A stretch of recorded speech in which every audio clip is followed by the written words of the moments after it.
इसके पहले दूसरे भाग चर्चा की, तो आइए तृतीय अध्याय में सुनते हैं।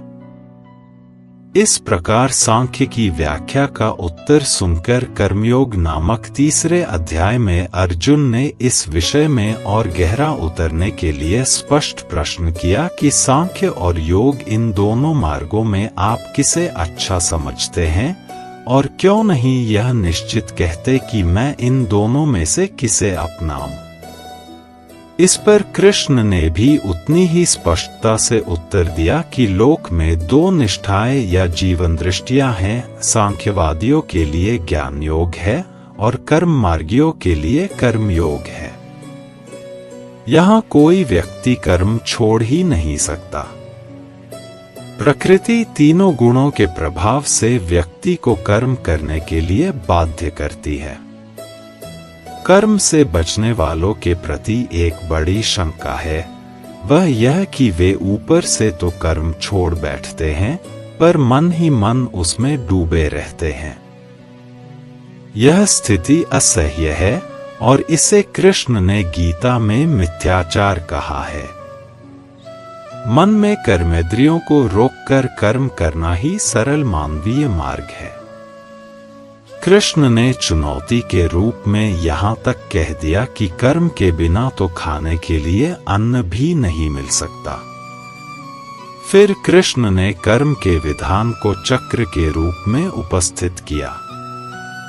न केवल सामाजिक धरातल पर भिन्न व्यक्तियों के कर्मचक्र अरों की तरह आपस में पिरोए हुए हैं, बल्कि पृथ्वी के मनुष्य और स्वर्ग के देवता दोनों का संबंध भी कर्मचक्र पर आश्रित है। प्रत्यक्ष है कि यहाँ मनुष्य कर्म करते हैं, कृषि करते हैं और दैवी शक्तियां वृष्टि का जल भेजती हैं। अन्न और पर्जन्य दोनों कर्म से उत्पन्न होते हैं। एक में मानवीय कर्म, दूसरे में दैवी कर्म। फिर कर्म के पक्ष में लोक संग्रह की युक्ति दी गई है, अर्थात कर्म के बिना समाज का ढांचा खड़ा नहीं रह सकता। जो लोक के नेता हैं, जनक जैसे ज्ञानी हैं, वे भी कर्म में प्रवृत्ति रखते हैं।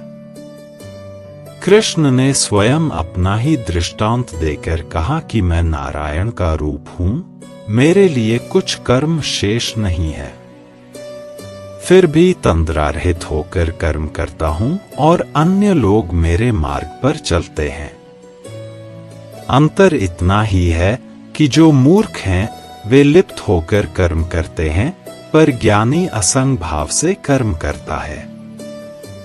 गीता में यही एक साभिप्राय शब्द बुद्धि भेद है, अर्थात जो साधारण समझ के लोग कर्म में लगे हैं उन्हें उस मार्ग से उखाड़ना उचित नहीं, क्योंकि वे ज्ञानवादी बन नहीं सकते, और यदि उनका कर्म भी छूट गया तो वे दोनों ओर से भटक गए। नित्य कर्म करने वाले की श्रेष्ठता, यज्ञादि कर्मों की आवश्यकता, अज्ञानी और ज्ञानी के लक्षण, काम के निरोध का विषय। हमारा चैनल फॉलो कीजिए और अपने अपने घर के आसपास साफ सफाई रखें। धन्यवाद।